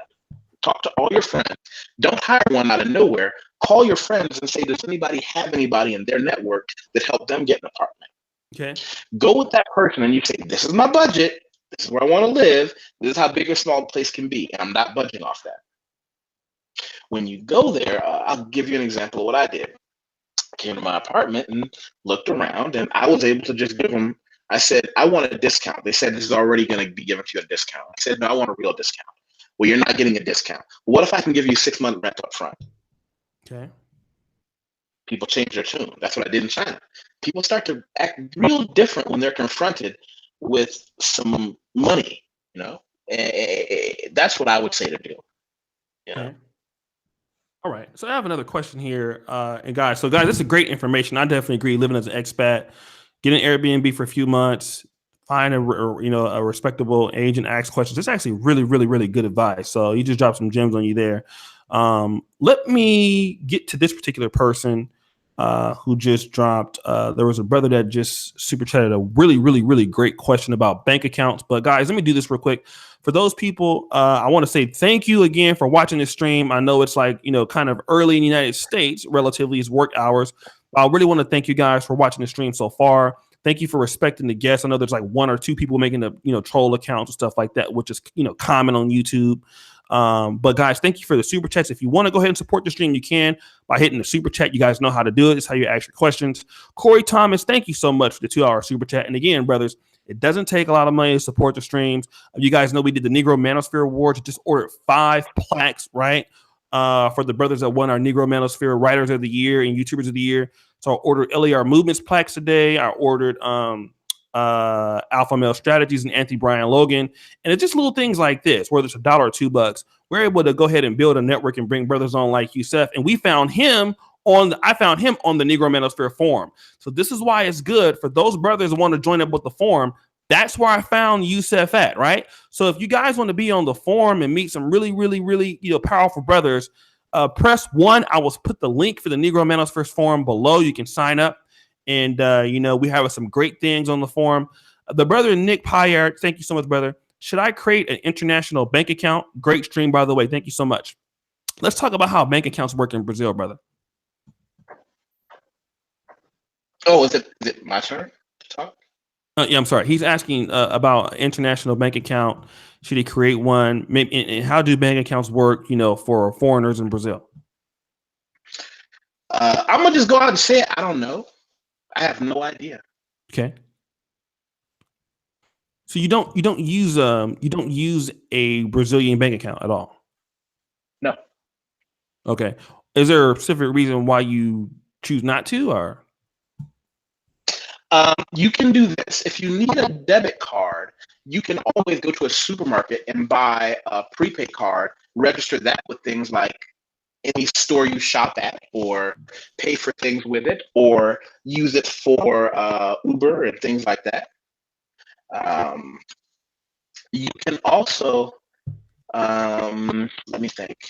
With Bitcoin, especially outside the United States, you have a lot more options. For example, there's a Bitcoin ATM here. I can just go to my Bitcoin account or any one of them and just pull money out.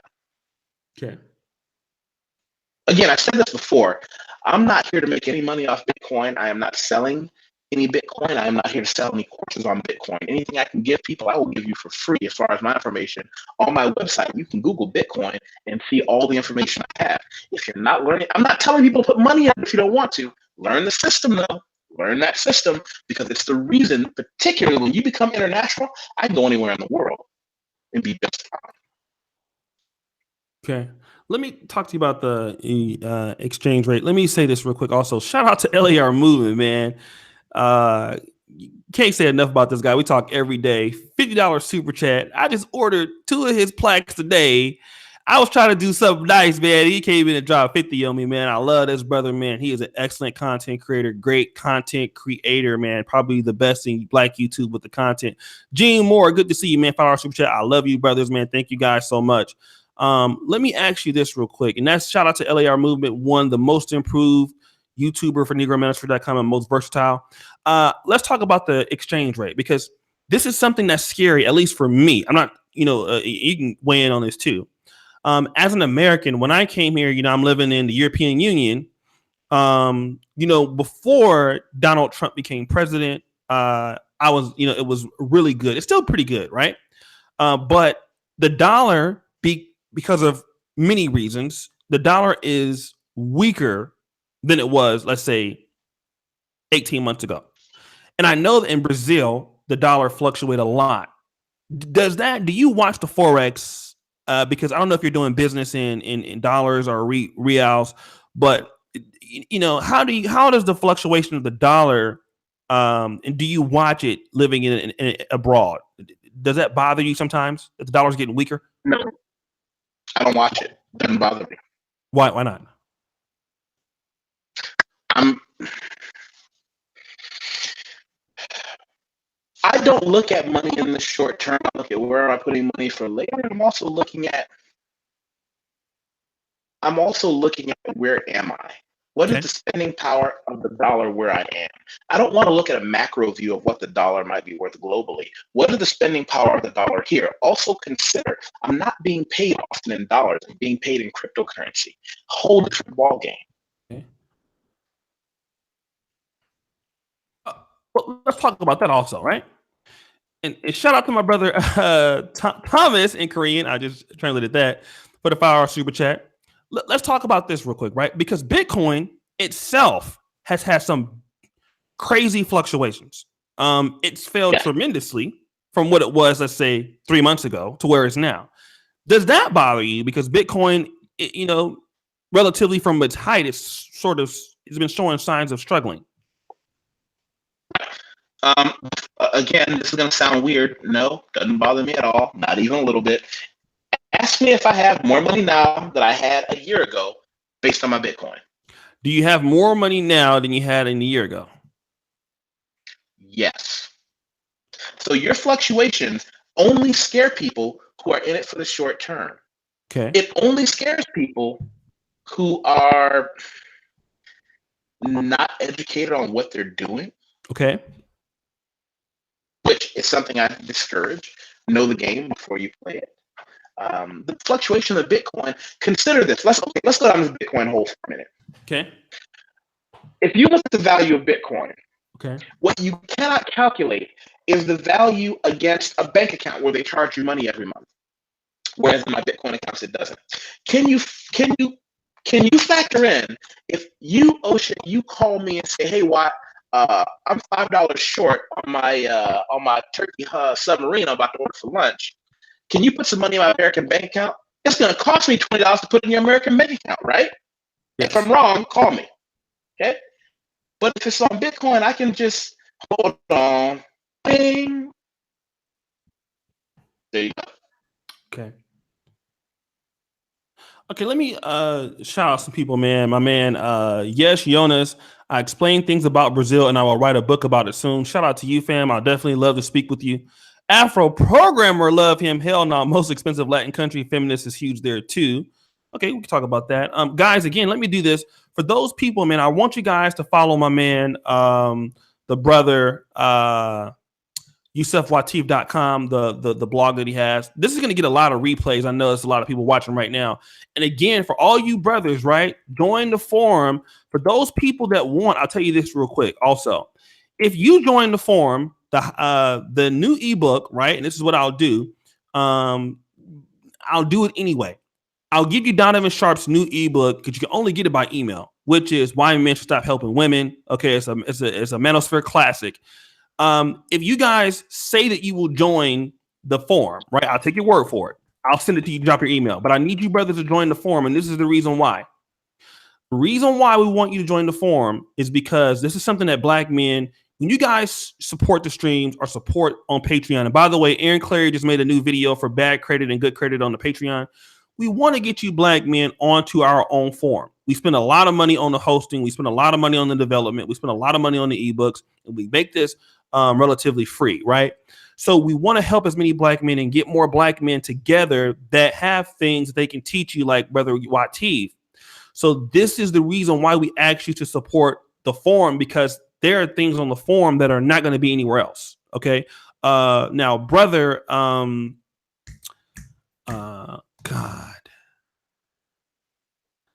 I don't know why my mind is breaking, but he puts his picks every day. He's made like $100,000, I believe, in the last like 4 months on Bitcoin, something like that. And he does it every morning on his stock picks and Bitcoin picks. And so, guys, go ahead and sign up for the forum. That's where I met Yusef. And to be honest, if you really want to work with me, that's the best way to find me is on the forum. Because if you're on the forum and you want to do a show with me, stuff like that, I'm more likely to do it there than you message me on Facebook. Okay. I'll probably block you on Facebook. But if you're on the forum, I'm more likely to collaborate with you. I'm more likely to work with you and all of that. So just letting you know up front. Let me also ask you this, Yusef. So we talk about the Bitcoin that you have now. How has that financially allowed you to have the ability to do some of the stuff that you're doing worldwide? You know, living abroad. Has that taken some stress off you there? It's taken some stress off me, and it says that it removes instability. If something happens to the US dollar, or if I'm in a country and someone from the government comes in and says, you know what, get out. I don't have to panic. I can just leave. I don't have to worry about transferring my money. I can just go. Bitcoin is what is not my entire financial strategy. Okay. It is part of it. It's just putting a little away. As everyone should. If you don't want to learn Bitcoin, that's okay. Learn mutual funds. Same difference. If you don't want to learn mutual funds or Bitcoin, learn, and we need to talk about life insurance at some point. Learn cash value life insurance. I don't care. But what you can't do is take the money you're saving, shove it in a mayonnaise jar, and hide it under your couch. Okay. Okay. Now let me ask you this: what do you mean? What do you see for as far as you talk about a lot of opportunities in Brazil? What are some of the opportunities that Black men can because you know obviously we don't speak Portuguese. Many of us don't. Obviously, most of us don't. What opportunities? What skills do you think that we can do? Because there's a lot of opportunities there. Can you speak on such opportunities for those brothers who are thinking about long term, even if they are college educated? I will qualify everything I want to say is that none of what I'm saying is unique to Black people. I love to couch everything in Black people, but the things I'm telling you that are available out here are available to whoever has you got to have balls like a sack of potatoes out here. If you got them, okay. Why do you say got that? them, well, because here's what you have to be willing to do. You have to be willing to ride or die on your reputation. Nobody trusts the government, right? So it doesn't matter who you are, where in the economic scale you are, your reputation is everything.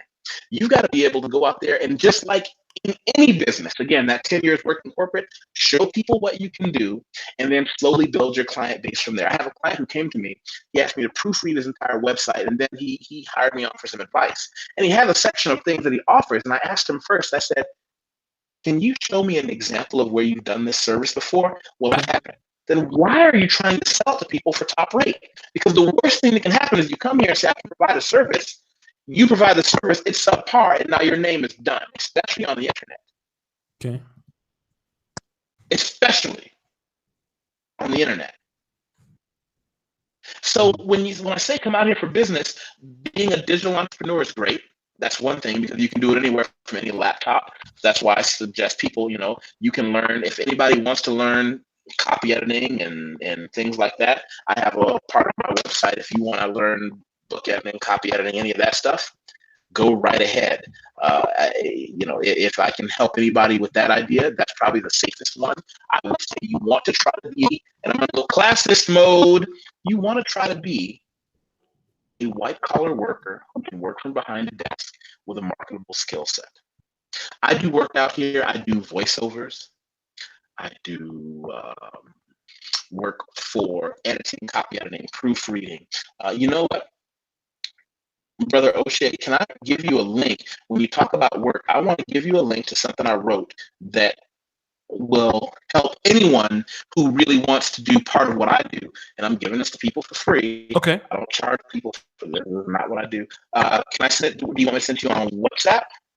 You can post it in the comment section in the chat, and then what I'll do is I will post it in the description so that the people that watch the video afterward, they can come back and always get it. Okay.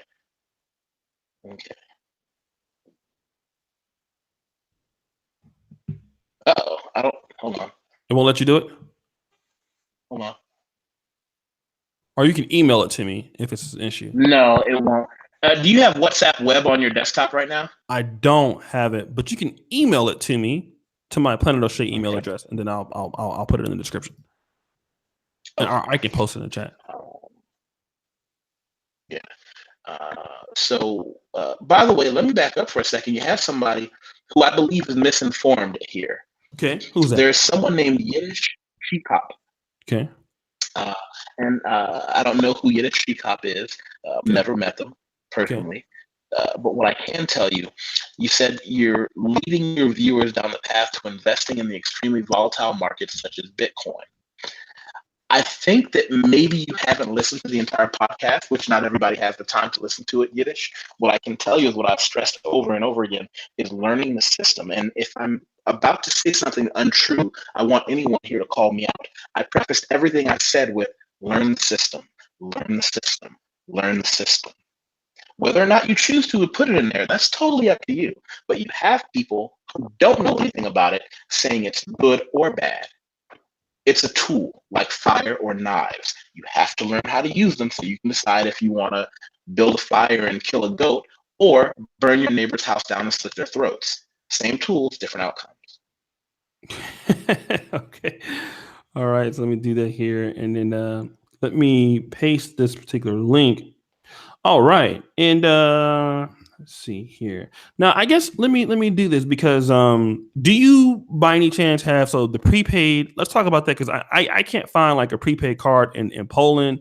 I wish I could find one like that. But do you is there any situations in Brazil where you need to get US cash by any Not even one. Not even one. Okay. And do you let's talk about like the transportation. You talked about the buses already. I know, but like how much does it cost for you to do like your transportation daily to wherever you're going? I can spend the equivalent of $1.50 US to swipe my bus card and go anywhere in the city.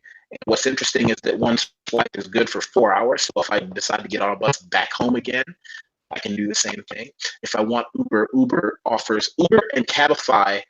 Uber, Cabify, 99 Taxi, they're all in competition out here. So every morning they text you a little discount code for 10% off or 5 real off or $3 off here and there. So it really becomes a competitive market.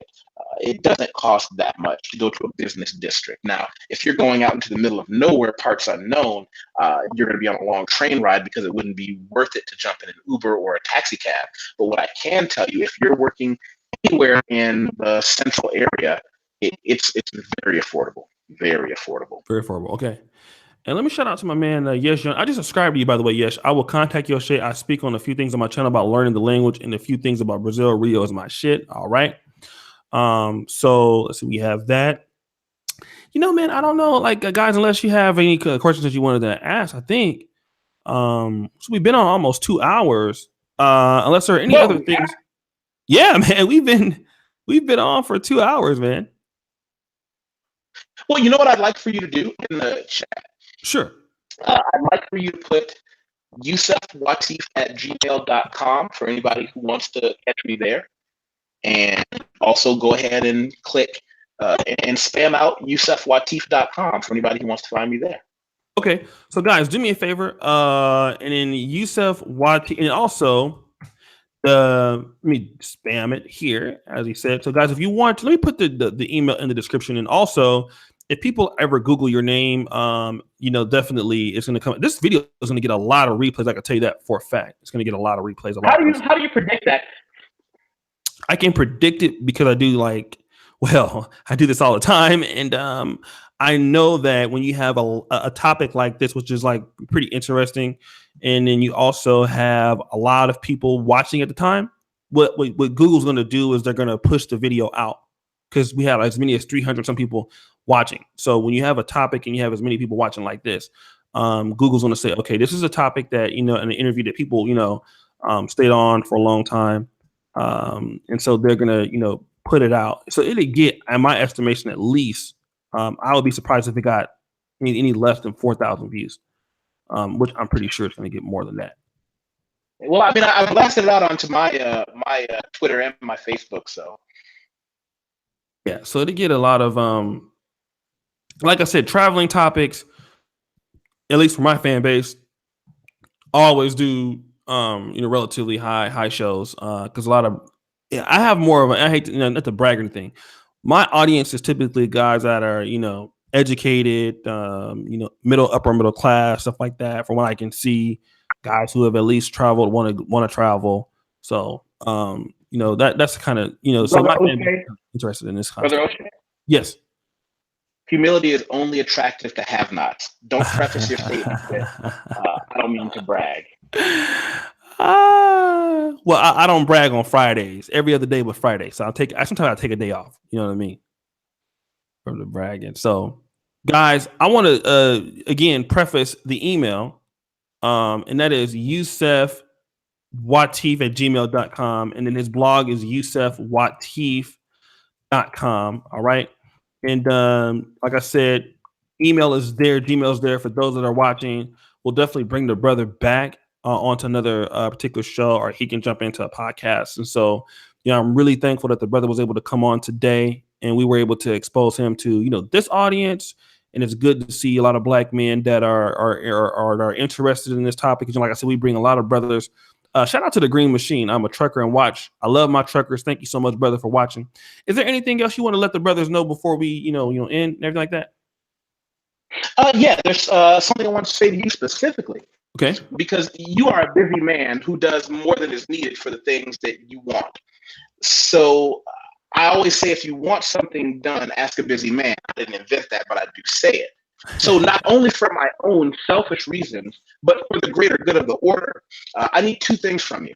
Okay. One, I'd like you to do a self-indulgent solo 30-minute or more podcast called Techs and Specs. I want to know very specifically what hardware you use, what software you use, how you route your calls in and out, so that other people who want to replicate what you do or what I do can do the same thing. I wrote a long article about how I do my podcast. I need you to put something up about how you do it specifically to grow this as a medium. Can you do that? You know what? As far as the calling, it's funny you said that. That when I was getting the calls in, that was actually through Steve the Dean on his show. I'm trying to figure out how to do that shit right now. It's funny you mentioned that. Okay. Well, yeah. Whatever you have, you know what? Make Steve accountable for showing his goods after you show us yours. Can you do that for us? Just whatever programs you use, whatever hardware and software, could you do a 30-minute episode and say, this is how I rig it together? I don't know if I can make it 30 minutes. It'd probably be like 3 or 4 minutes. I just use the Google Hangout and this mic, and that's it. Okay, we'll need that. Okay. And the last thing I'll ask is, I'd like for you to be on my podcast. Absolutely. Yeah, man. Whatever you need, man. I'll definitely show up, and we'll bring we'll get the people to show. Yeah, you just let me know, man. All right. Just let me know. He said, whenever you need something done, ask a busy man. All right, let me see. Brian, it seems like Bitcoin originated from bartering. Okay. Shout out to Brian Jenkins. Guys, I thank you. This brother was very entertaining nonetheless. I thank you for all the brothers, man. And by the way, I'm asking, I'm interested to know, how did you find out about NegroManosphere.com, or how did you find about my YouTube channel? I am aggregated on several platforms for my writings that I had no idea about. I didn't know what the manosphere was for a very long time, until someone pointed out that they looked up one of my articles and it was on a manosphere website. The manosphere and the Negro manosphere is a 50-50 proposition. I wrote about this if you ever want to look it up.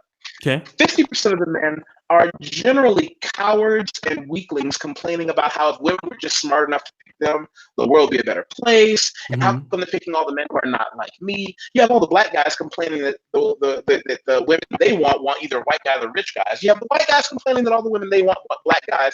They're all a bunch of cowards that deserve to be burnt to death. Then on the other half, you have men talking about, hey, here's some great philosophy books we can read together to become smarter men. Here's some different weightlifting techniques we can use. Here's a writing on testosterone placement therapy. Here's a writing on this or that to get better. And so I have a very tentative relationship with it, because my website isn't about just travel or women or any of those things. It's about my life experience and the things I've been able to share with people who come to me for advice or for help. So I came across your website on one of those. Really? Okay. Did you even know I was a YouTuber? No. Oh, but how did you find? Because eventually you ended up finding my YouTube channel. Back up. In the beginning, yes. I mean, in the beginning, no, but when I looked you up, I kind of, your name was the central hub, and it opened up all these other things. So I was able to look at a few of the other guys that you work with, and I watched a few of the videos. Yeah. So, and with YouTube, if you look up one thing, it will still just pop it all up for you. Wow. Okay. It's funny because a lot of times people think like, I've got criticism. And like I said, I guess, as far as an editor in chief, I mean, I'm not the best, you know what I mean? But the site is ranked. I'll be honest and tell you that I'm not the best editor in chief. Yeah, I can tell you that. But what I can say is, the site, is ranked in the top, 525,000 in the world. It's ranked in the top 120,000, at least right now this month in the United States. And so it's interesting that, this site that many people don't find me from the Negro Manosphere. Typically, most people find the Negro Manosphere from YouTube. And this situation is so it just makes me happy that the site is actually attracting people to be a part of it. So man, I'm very stoked with that, and we're opening up more of our content strategy in the Kenyan market. We're being more aggressive in the Nigerian market. So those are two of the markets that we're interested in. Man, I'm glad to know that you found us through the website. Gotcha. And we're trying to improve. Now, I'll say this too, guys. I'm not the best editor in chief. This is true. I know how to pay people. I know how to get guys who have really good talent. I know how to keep those guys happy, but I'm not the best editor in chief. I'm not. But I will want to get better. I do want to improve the content strategy. I do want the site to be more effective. So, and there are things that, brother Yusef has explained to me yesterday that are things I can do better. And I am looking to improve the quality of all that we're doing. And I will take you on the challenge, though, of when I do figure out, because we are bringing the Brother Pill season 2. When I figure out how to do that, Brother Wateef, I am going to make that podcast. I can guarantee you. Hey, this has been fun. I'm looking forward to the next time. All right, brother. Again, thank you for coming on, guys. Do me a favor. Go ahead and look the brother up. The brother came, he didn't hold no punches. He got a lot of fucking personality. I like people like that, man. And he's good to do a podcast with because he's a mic dominant person. So a guy that's a mic dominant person, they always make for great fucking shows and great things, man. He kept your attention for a long time. Thank you, brother Yusef, man, and we'll bring you on whenever you want to come back, brother. Be well. Peace out now.